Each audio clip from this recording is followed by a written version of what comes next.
MTSU friends, welcome or welcome back. We're going to go ahead and take a look at both assignments and discussions as formal or informal assessment tools. So we're going to get right into the swing of things. Both of these topics are high needs, high awareness topics, so we need to get right into things with our discussion of assignments. Now, what you're looking at here is one of my modules in my fictional calculus class to show you that it is a best practice to have your assignments displayed inside of modules, since that is where students will be picking up and completing their work. And the same thing goes for discussions too. And in modules, they are marked with different icons, a pen and paper for assignments, and a speech bubble for discussions. We will talk about the creation of such items in a moment or so, but I do want to first talk about how assignments, we'll start with assignments, are organized, and then we will head into the creation and set up of an assignment, and then we'll swing back to discussions and do the same. Now, although your assignments will be placed in modules, you will organize your assignments in the assignments area of your course, which we do keep hidden on purpose from students. And this is because this is your private area, similar to your file cabinet. I am old enough to remember such things. Your digital file cabinet, where all of your assignments are organized. And similar to modules, you have a folder for each category of assignments that opens and closes. One of your first tasks will be to create your digital drawers for each type of assignment that you have in your course. And you may want to have your syllabus next to you as you start to create these folders. In assignments, we call these groups. So we talk about assignment groups. And so I have set them up here, again, in order of my syllabus, because maybe that's the best way that my brain works. To create a brand new group, you'll want to select a plus group button here. And here is where you want to go ahead and enter in a category of assignments that best suits your use case and your content area. So I'll pick internship as an example, because I might have internship assignments that students submit. And whenever you make an assignment group, they will always appear at the bottom of your list, which is a pain, I grant you, if you've got a lot of groups. So please know you can take this 8 dots here and you can drag and drop it up to your preferred location.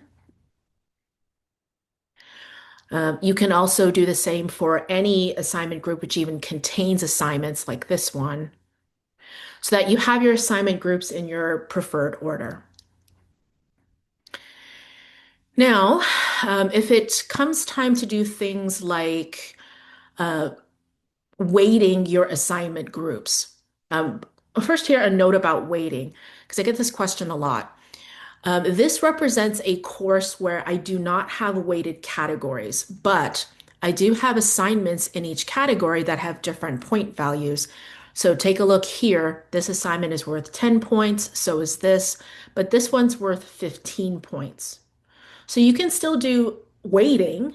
It's just that you're choosing to weight based upon the total point value for each of your individual assignments in that particular category.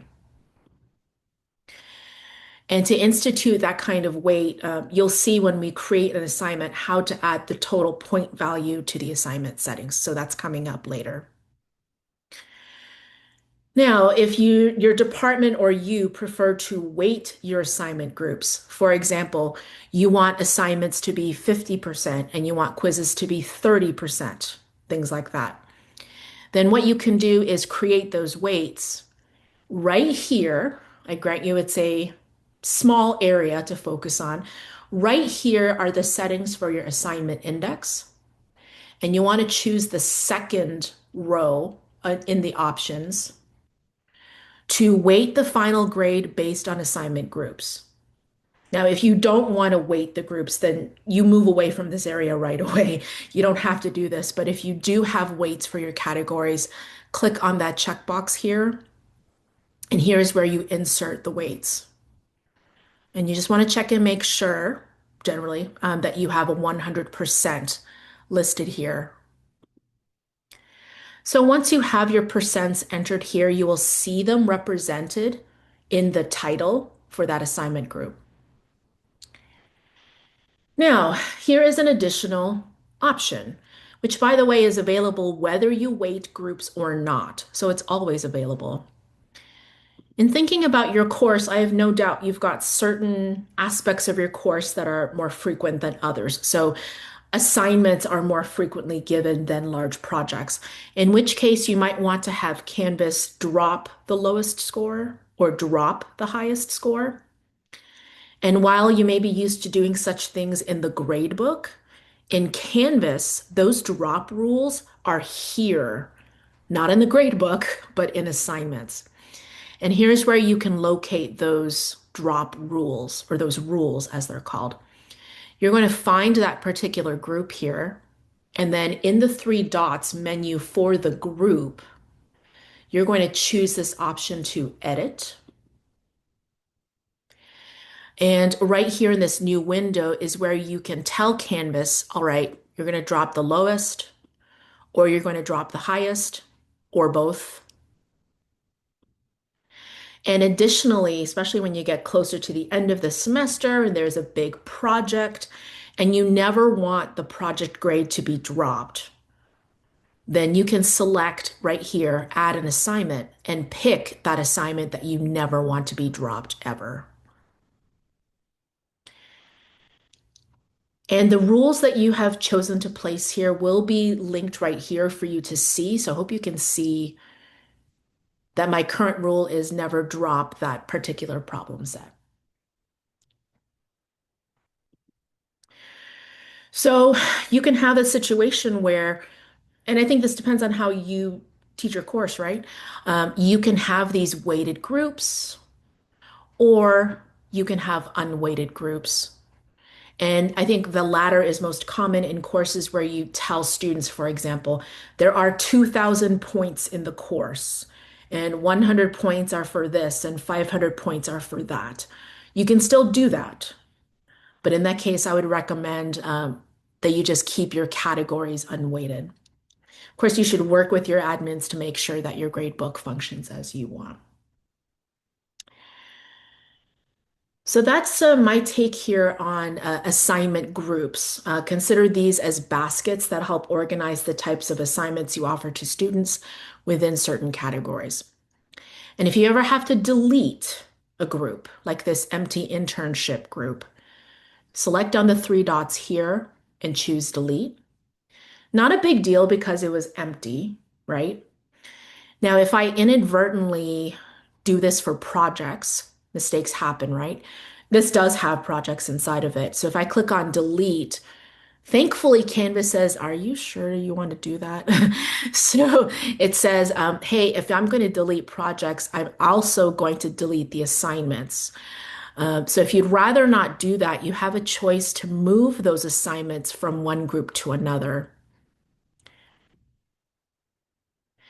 Now, if it's a case of one assignment was incorrectly placed in a category, we'll pretend it's this one.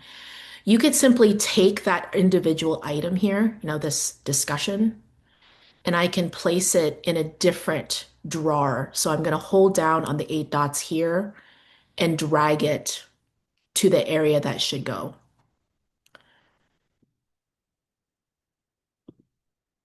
So pretty easy to move items from, one basket to another. Now, let's talk about extra credit here for a minute.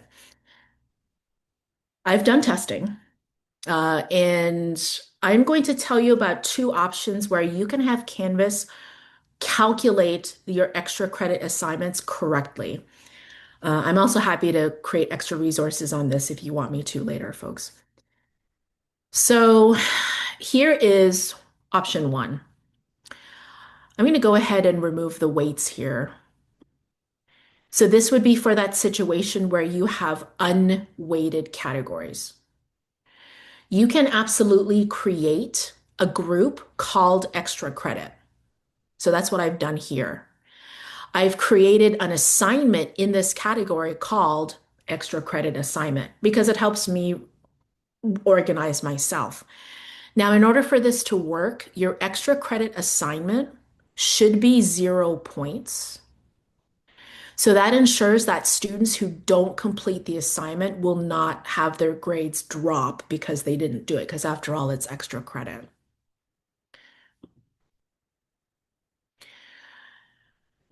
So that's one way that you can have extra credit work. So the workflow would be kind of like this.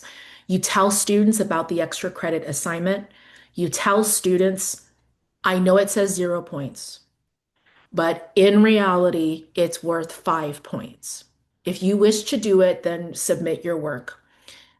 And you have 5 students submit. And let's say they did a great job, and you would give each of those 5 students 5 extra points.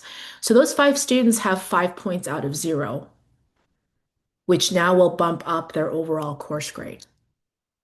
So that's scenario one if you don't have weights present in your course. So I repeat, don't have weights. Option two is if you do have weights. So I'm going to bring back the weighted categories here. For this to work, your total number of percentages has to be higher than 100. So I'm going to make my extra credit just 5%. So when I check here, my overall total is out of 105%. So now my weights are all back and I see that 5% of total here. But in order for this to function as expected, your extra credit assignment in this category does have to be worth points. So I'm going to go back and fix the point total here so that it's not 0.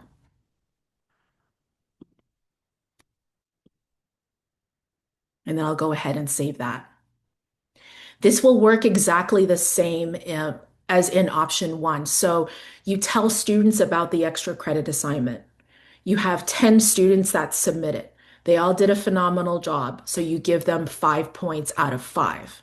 That will bump up the grade for those students that submit it, but students who don't submit it will not have their grades impacted.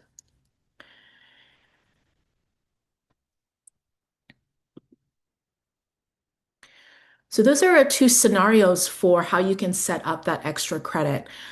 You would add in those points earned for those extra credit assignments when you receive them in SpeedGrader and enter in the grade in SpeedGrader. So you can still tell students verbally about your expectations and what is really like a 5 out of 5. The 0 point value there in that first case is only there to make sure that students that don't do it do not have their grades impacted. All right, so that is the setup of the assignments index page. Let me pause here and see if there's questions I can answer. Ellen, you might check out the chat. We're trying to get to some of those questions. There was a question posed here near the end of our time recently. Um, where was it?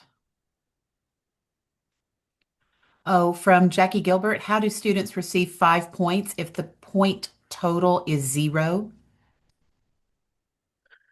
That may have been when you were talking about bonus Yes. points. Right, extra credit. Mhm.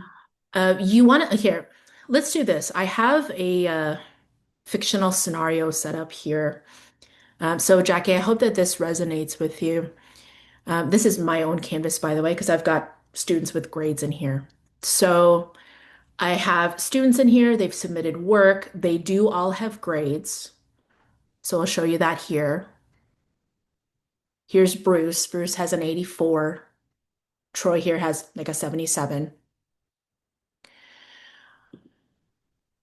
This is a situation where you don't have weights on your categories and the assignment is out of 0 points. You still tell students your expectations and what they have to do to earn the maximum number of extra points possible. And then in speed grade or in the grade book, you can enter in the points you feel that they earned. So let's say Bruce here does what he's supposed to do. He gets the maximum number of extra credit you're offering, which is 5 points. So watch here, he's got an 84, right? I'm going to go ahead and give him 5 out of 0. Notice that his points went up, right? His total is now just about an 86. Now I'm going to go ahead and give Troy 0. Troy is a student that didn't do it. So he gets 0 out of 0. His grade right now is a 76.78, right? But when I enter in that 0, you see his grade didn't change.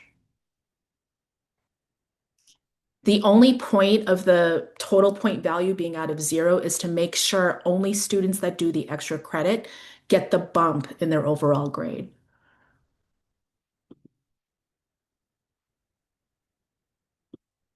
Yeah, I hope that's helpful.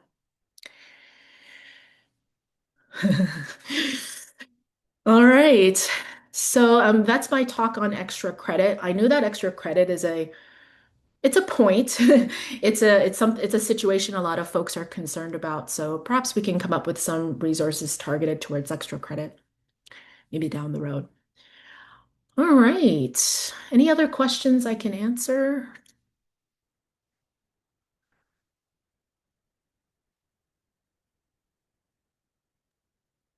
Helen, we did have a question in chat about scheduling the release of the Mhm. grades after you've submitted, and this might be something that we'll cover obviously in the grade book and speed grader option, but just setting a manual grading policy would give that option to schedule Mhm. scores. Is that correct? And you can also hide assignment scores.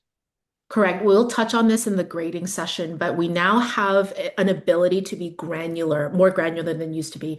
So now you can set a date of this Friday to have the feedback go out to students, but withholding the grade, and then have the grade itself post on the Tuesday after.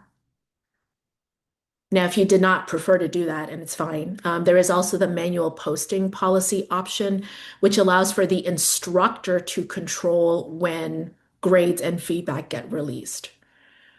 And you can choose any time of day for that. The only thing with that is that you have to remember to click the option. There's no alarm or anything like that in Canvas that you set. But with the scheduled release, though, I think that's a great way to make sure that your grades and feedback go out on the day that you intended to without having to do that much work. All right. So let's go ahead and head on into getting assignments up and running. So while you can, I said can, asterisk, you can make an assignment here. It is technically possible.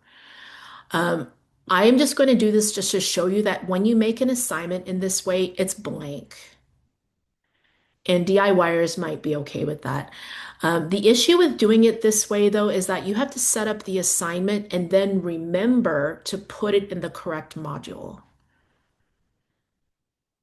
I do find as a, former busy instructor, I used to forget. I used to make the assignments in the index and forget it to put it in the right place.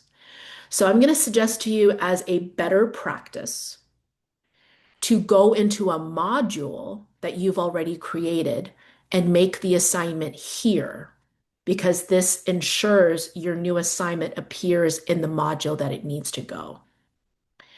And you do have right here a plus button where you can add either an assignment you've already created or create a new assignment from scratch here. You would just enter in the name of it, and then your new assignment appears in the Unit 2 module where it's supposed to go. I think that is the easiest way to get an assignment going. Another option would be if you already have an assignment that you like the setup for, and you don't want to type this out again. I don't blame you. What you can do is you can take that assignment and you can duplicate it hold on the three dots for it in modules and click duplicate. And then you can edit the copy. I think that's easier because I don't have to build this out again. And I can just go into the edit pencil here and make changes to it. So this time, this new problem set,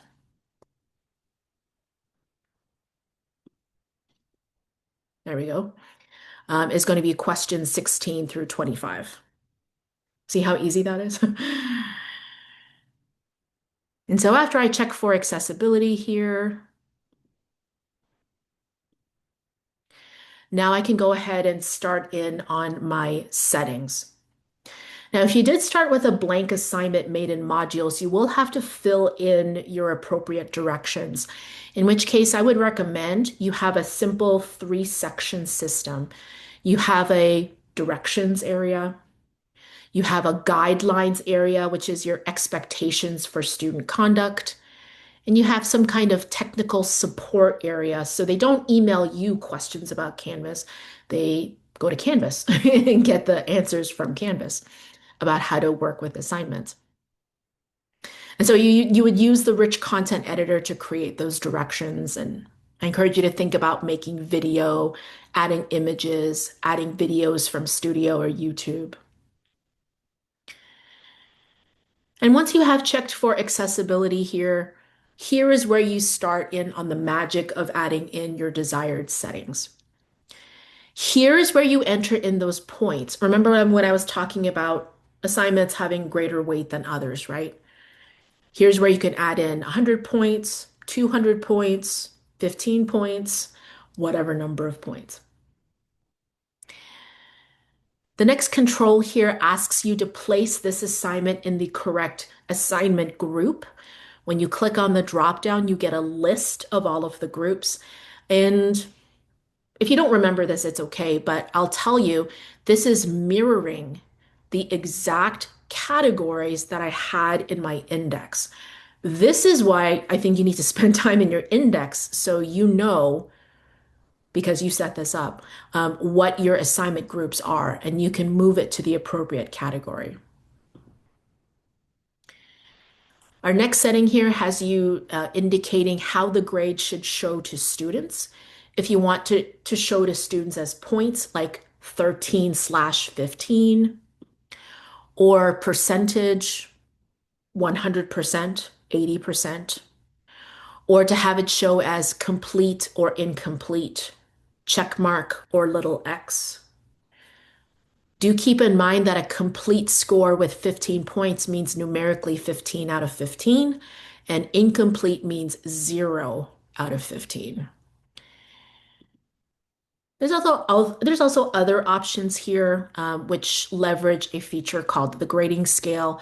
You can have your grade displayed as part of a grading scale, or you can even create a not graded assignment, like students, you need to read chapter 3 before class, but it's not something that they submit in Canvas as a grade. If this is some kind of formative assessment opportunity where you want students to try and get feedback, but it does not count towards a numerical grade, then check off that box here. And then right here under submission type, you're going to select what choices students have to submit their work for assessment. And it's okay to have one choice checked. It means this student can only submit a file of some kind, in which case you can restrict which files you're accepting. I learned this the hard way, folks. I used to not restrict anything, and then I would get all kinds of strange files that I cannot open. Yeah, Dr. Blair, like you're nodding because you know this. Yeah. So what you can do is tell students, and they will be told, I am only accepting this, this, and this. So a spreadsheet would not even be accepted in this case. Now, if you are open to accepting other types of submissions, you can check off multiple boxes like this. So in this case, you are letting students submit a text in a text box or a video that they can record in Canvas, or they can upload that file. but it means that students can choose. So you have to be okay with them choosing among the options that you're selecting. So I'll leave those on just so you can see what that looks like when students submit. Next, you're going to tell Canvas how many attempts students get. I do recommend you limit, but don't have it be too high of a number. I would still recommend you give them more than one, simply because students get confused and they often submit the wrong file or worse, homework for the wrong course.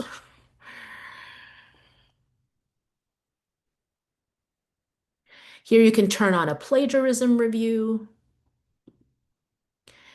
And for the rest of these options here, these are more advanced features of assignments. Just know that by default, assignments are individually submitted. So if that's your intention, skip group assignments. Peer reviews are assignments where students can see each other's work to get feedback from other students.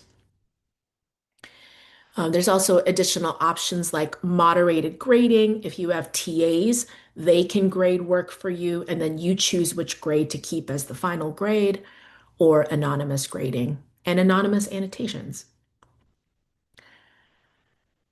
Finally, you have here this assign access area, and this is where you put that due date. Please put a due date. Due dates ensure that the assignment appears on the calendar for students. So you just search through the calendar and you enter in that due time.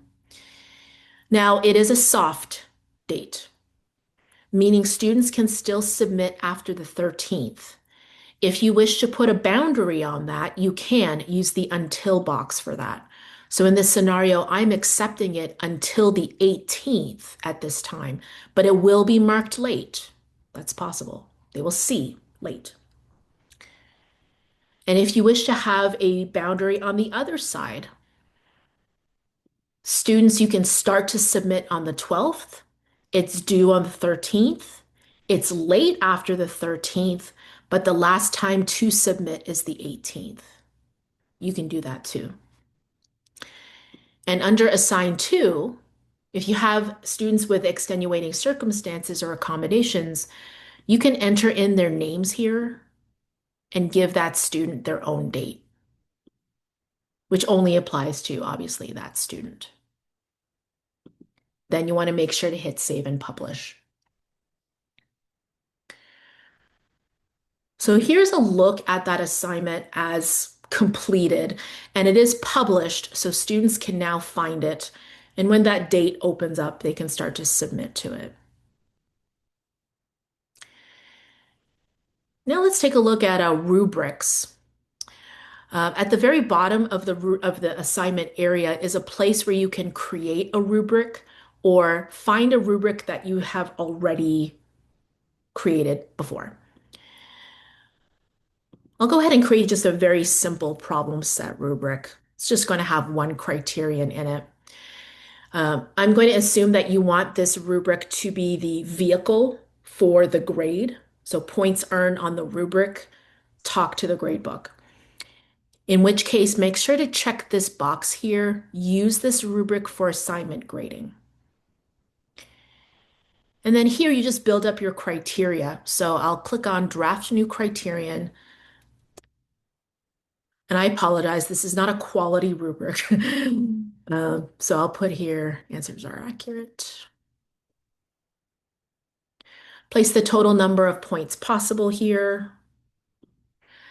Enter in the ratings, names, and descriptions for each level. You can also edit the total number of points awarded at each level. And then you can hit save criterion. And then you can repeat with a new criterion. Now that that's saved, it will now also be accessible to you in the rubrics area of your course. And if you need to, at this point, you can remove it and start over or edit it. All right, so that's our brand new assignment. I'm just going to edit the assign to area because I want to make sure my students can actually see it. So here's that workflow for students once they get a hold of your assignment. So we're going to turn on View as Student, right? Our student glasses. Our assignment is in Module 2. So here's problem set number 2 right here. Our student sees all of the assignment information. And the buttons that appear here are somewhat dependent on the choices you made in the settings. So if you remember, I chose text, media, and a file upload. They will also see a button called Studio and a button called More. If you're worried that students will just click on these buttons and not follow your instructions, I don't know of a way to remove these buttons. What you can do is let students know in the instructions you must use text, media, or upload. Now, in the More area, just so you know, they can access their cloud drives here. So if they do have the file in that drive, they can pull it from here. Just know that that's always going to be a possibility. So I'm going to have our fake student here submit. So I clicked on upload. We're going to click on the spaceship and we'll find a paper. And then our student here hits submit. And if it is on time, they will get confetti to celebrate that they were on time. And if they have additional attempts after that remaining, they have a new attempt button. Otherwise, they won't see any button there. And that is the assignment workflow from start to finish. Pause here and see if there are any questions from the group.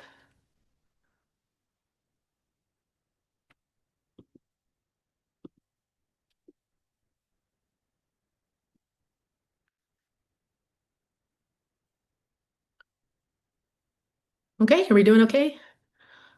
Dr. Blair, how you doing? All right, awesome.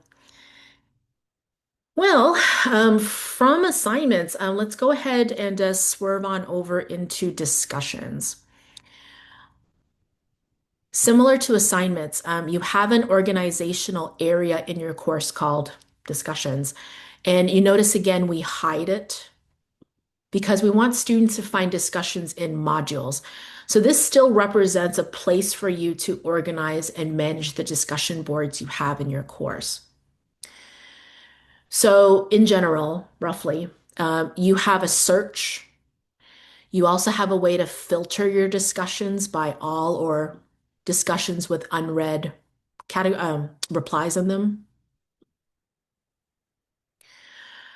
Here is the settings area for your discussions.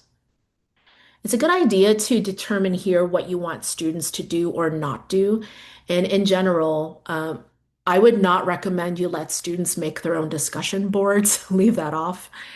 And depending on how you feel about this, you can let students delete their own replies, to attach files to discussions, or to report on discussions that are inappropriate or they're becoming irrelevant, in which case you can get a notification to tell you, hey, this reply was found to be offensive.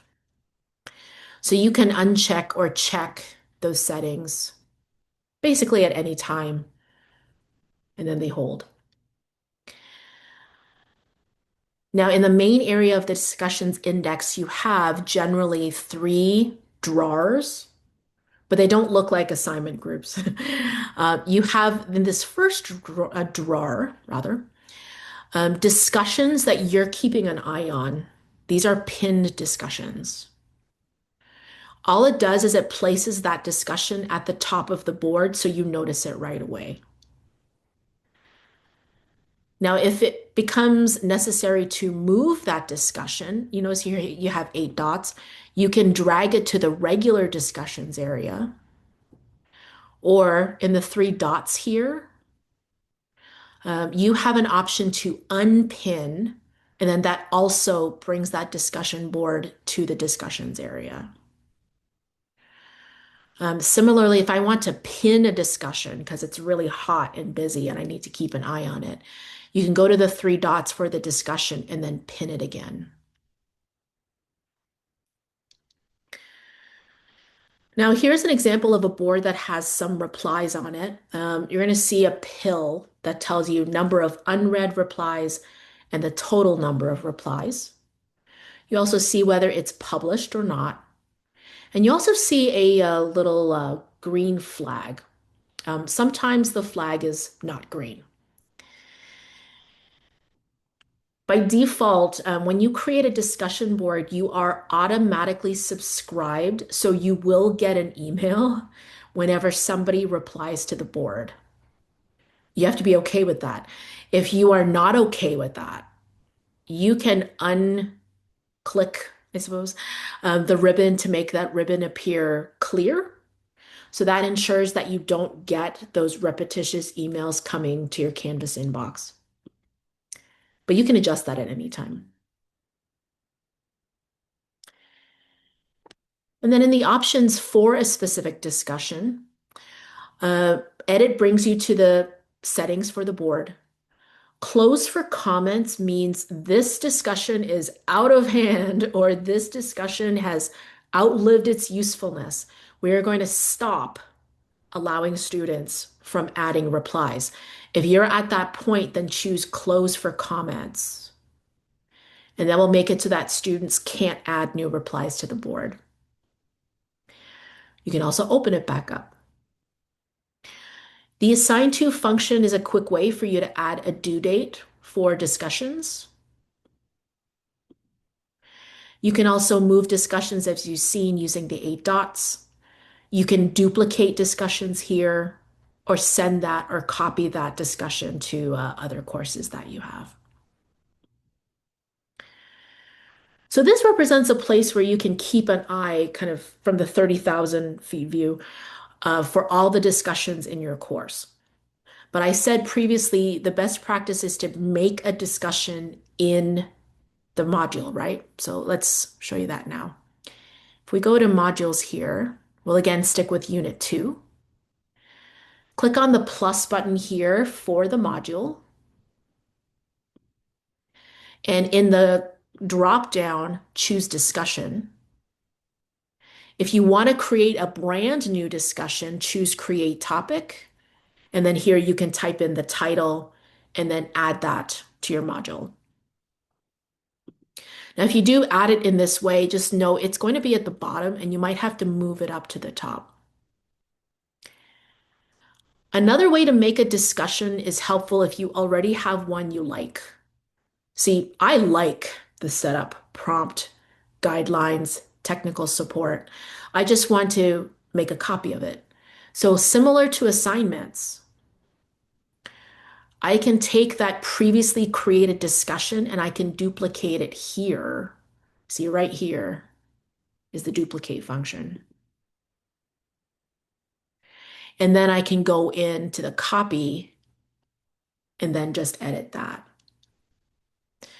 So let's go ahead and take a look at these settings here.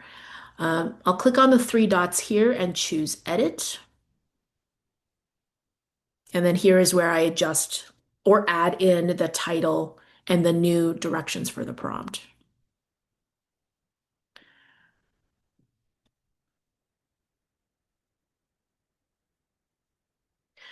Again, you notice that rich content editor here. So feel free to add images, video, documents, YouTube videos, anything you have access to inside the LTI or the plug function in Canvas. And once you check for accessibility, now we'll figure out our settings here. Now, because I made a duplicate, it carries over the settings from the original. So that's why you're seeing some options are already checked off. So let's talk about this graded checkbox right here for a minute. If you have the graded checkbox on, it means this is going to deliver points to the gradebook. However, know that that is a choice. You can have ungraded discussion boards. So an ungraded discussion board might serve as an introduction to the course, a course Q&A, a way for students to share their resources or, kind of interact with each other in an informal way. Whereas graded discussions definitely have that more formal assessment feeling. So that's the primary difference. Leave that for ungraded, leave that on for graded. Now, I know you also noticed here this anonymous discussion option. Ungraded discussions are the only discussions that can be anonymous. And what that means is this. If I have full anonymity, if I choose that circle, even I won't be able to tell what student said what. Full means full. There will be no way for anybody else to tell that Karen said that. Now, there is a partial option, right? If I choose partial, that means, I'm sorry that I'm picking on you, Karen.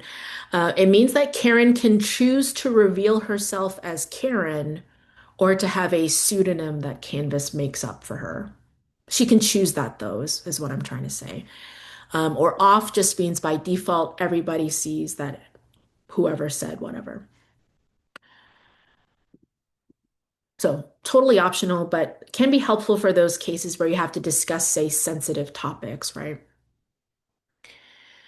Now, whether you have graded or ungraded discussions, you always have these options here to consider besides being graded. And if you do choose graded, let's talk real quick about checkpoints. Graded checkpoints allow an option where students, your initial reply is due Friday. It's worth 5 points. Your reply to 3 other students is due next Thursday.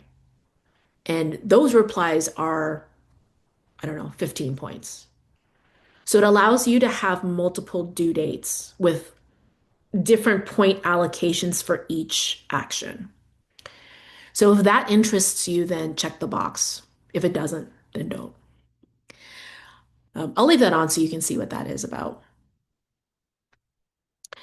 You can also allow threaded replies or disallow them. Threaded replies just means that all related replies are grouped together. You can also allow students to like each other's posts. It's a silhouette of a thumb that appears and they click on the thumb. And by default, when you make this board, all the students in your course can can enter the board and interact on it, which is intimidating if you have a classic freshman course of 700 students. Uh, so you may want to think about in the future instituting small group discussion boards. More on that topic later on in our training series. But that's the checkbox where you would enable small group discussion boards. Other options here just let you control how students view the board when it opens. So you can have all the threads open automatically or not, or sort them by oldest or newest. And the rest of these options here, if they look kind of similar, they are, it's on purpose. It's because this is to Canvas an assessment. So you still have to decide display grade as, or the assignment group, or if you're doing peer reviews, peer reviews. Now, since I did choose checkpoints, these options pop up now where they did not used to be. So here's where I decide, all right, initial reply is 5 points. I require 3 additional replies. Total number of points possible for all 3 replies is 15. So now my total points possible is 20. Finally, you have that important due date area. Again, because I have checkpoints, I have a lot more due dates than I normally would have. So I'm going to say, all right, your initial reply is due on the 13th. All 3 of your required replies are due on the 19th. And in addition, you can choose to have those boundaries, right? So again, available from the 12th, your initial replies due the 13th, replies due the 19th, accepting all of that until the 23rd. At which point they will not be able to submit replies and it would be marked as late because it's after the due dates. And then you would hit save and publish.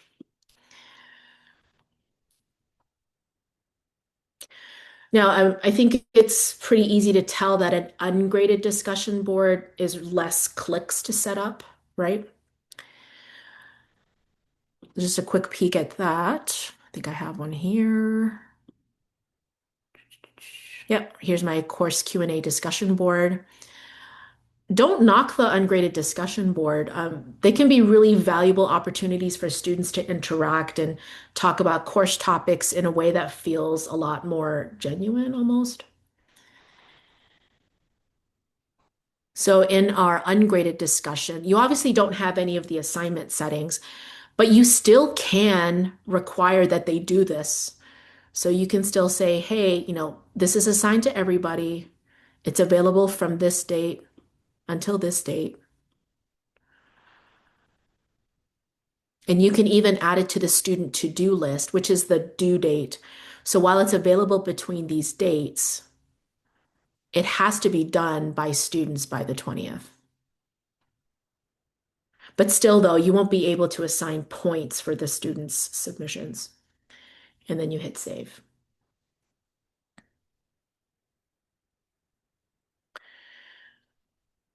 All right, so let's take a look at rubrics. But a timely question there in the chat. You read my mind. Let's go back to our Unit 2 discussion here, and we're going to talk about the rubric piece. Oops, that is an assignment. Don't do that. Let's do this. All right, so to get a rubric going, you're going to click on the three dots here. And if you chose graded discussion, you now have an option called Show Rubric or Add Rubric if you didn't already have one. Let me go ahead and remove this so that you can see. I'll click on Add Rubric. And if I don't already have one, you have a way to create one. Wherever you see a pencil is a place for you to add in your criterion, your descriptions, and additional ratings levels. And as with assignments, I always recommend use this rubric for assignment grading to make sure that points from the rubric are the student's grade. So they will be auto-saved there. And then you would click on Create Rubric.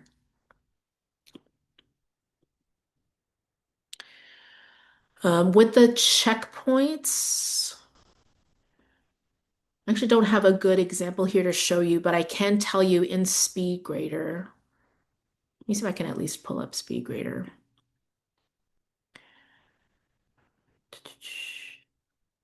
Oh, actually, never mind. We can ignore the fact that Bruce didn't do anything. His replies will be here and visible to you, by the way. But here's where you can enter in the number of points. As you can see here, even though you can attach a rubric, this isn't strictly speaking a rubric, right? You're just giving students points based upon did they complete the replies or not. Let me check back in here and see if the rubric does pop up. So I will just add a rubric here. I'm going to pick any rubric if that's okay.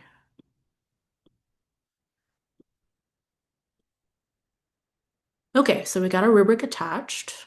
Very good. Now we go to SpeedGrader. Okay, so as it turns out, you can still allocate points for the reply and the required replies, but the rubric is also accessible here. So I'm thinking you can type in the number of points earned by the student for their reply and the replies to others. But then in that case, I would have a rubric that explains how you allocated the points.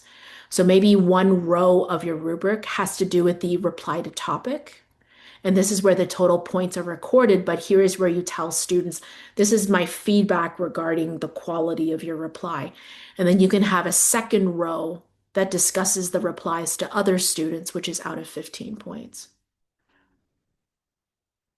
So that's my suggestion because you want to make sure that students understand that the rubric informs the scores that you enter here in the boxes. Okay, let me pause here because I've done a lot of talking. No, it doesn't automatically move the rubric points over, at least not at this point in time. It does not.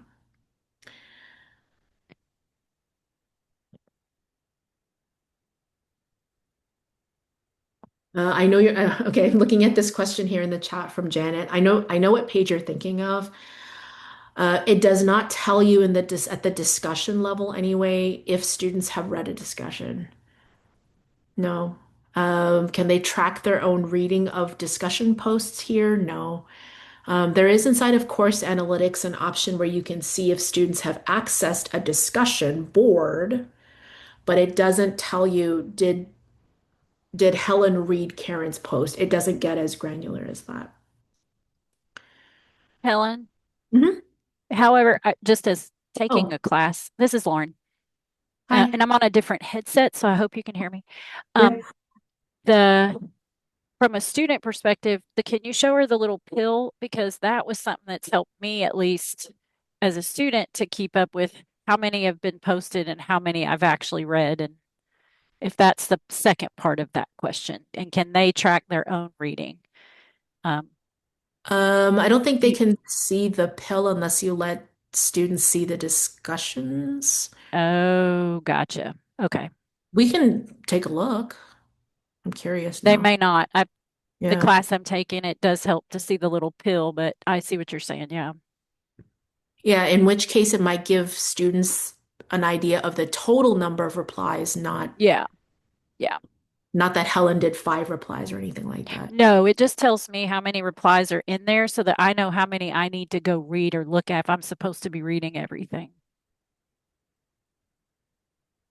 Yeah, well, And how many I have read. So if you read yeah, those two, it'll say 0. right, Yeah. correct. But that would require again that you make Yeah. discussions open to students.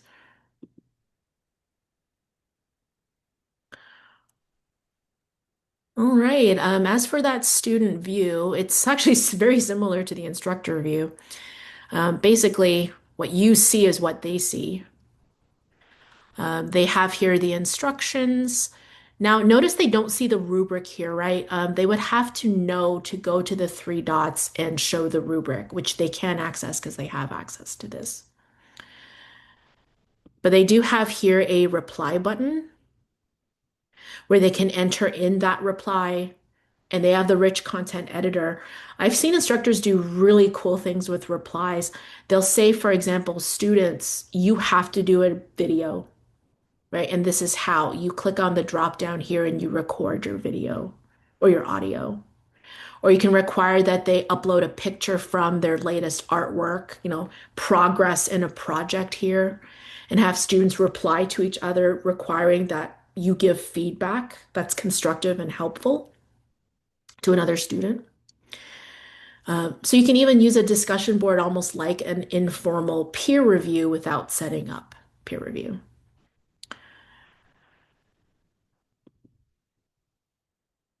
And that, friends, is rubrics and discussions and assignments. We've got a little bit of time here.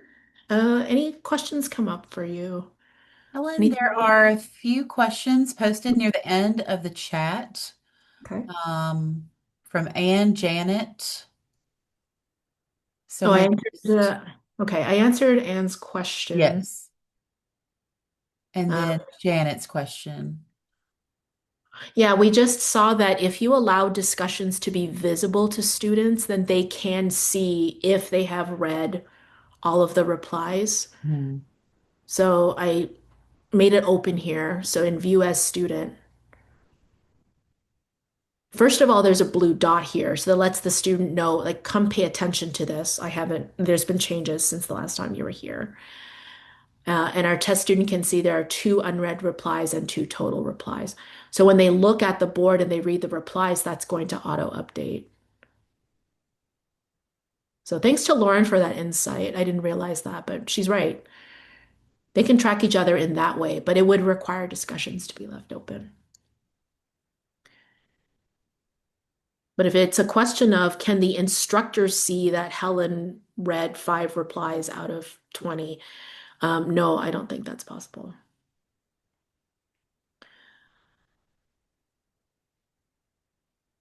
Oh, thanks you. Thank you, Dr. Blair.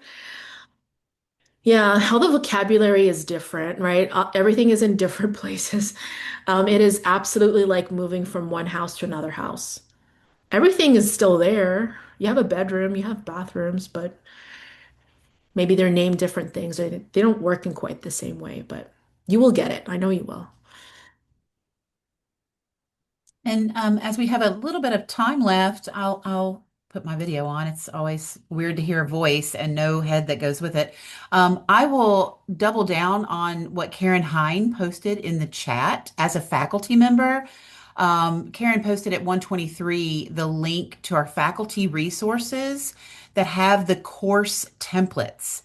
As an early adopter this spring, and as also someone whom K-16 migrated my course, I found that copying over one of those templates and then moving my D2L content into that, it already kind of had an accessible template and best practices. It was very organized.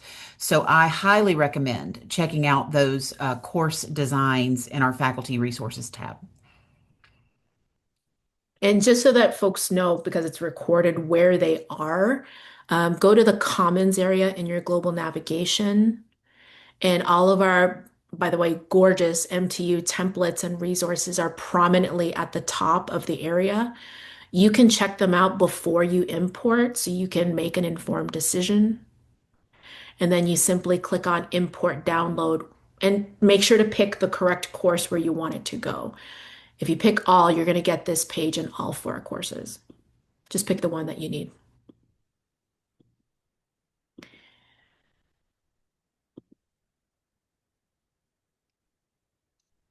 And Jasmine is asking for Canvas class presentations and peer reviews, assignments or discussions, which one is better?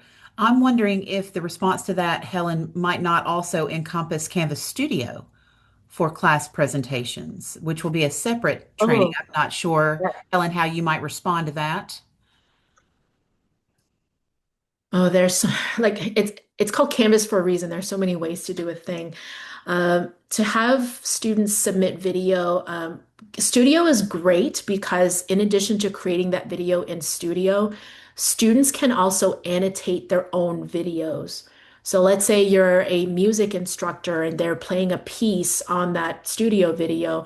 They can actually mark at different points in the video, oh, I thought I did a great job here, and oh, I didn't do a great job here.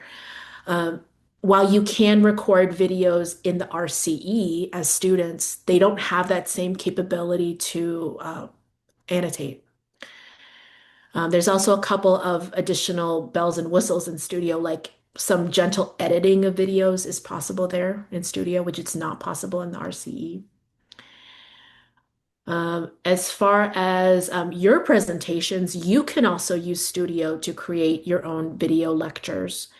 And in a way, by the way, that does not impact your core storage because Studio storage is entirely separate from your core storage. Okay. When it comes to peer reviews, and this is my bias coming out here, when I did peer review assignments in my classes, that was consistently rated as one of the most positive experiences students ever had in class. They told me that. Um, does it take time to set up? Yes. Does it take planning to set up? Yes.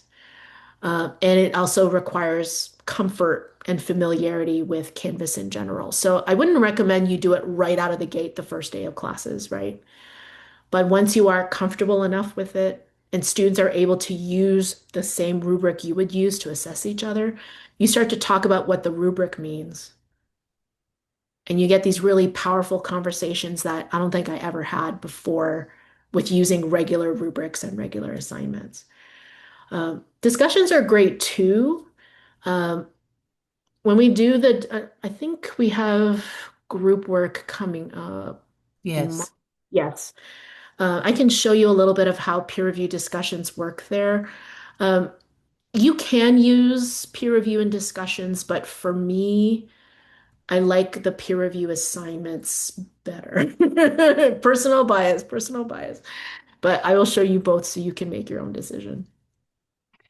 Well, thank you, Helen, and thank you everyone for joining us today. We'll do tons more of these throughout the spring. Helen's just becoming one of the family around here. So thank you for joining us.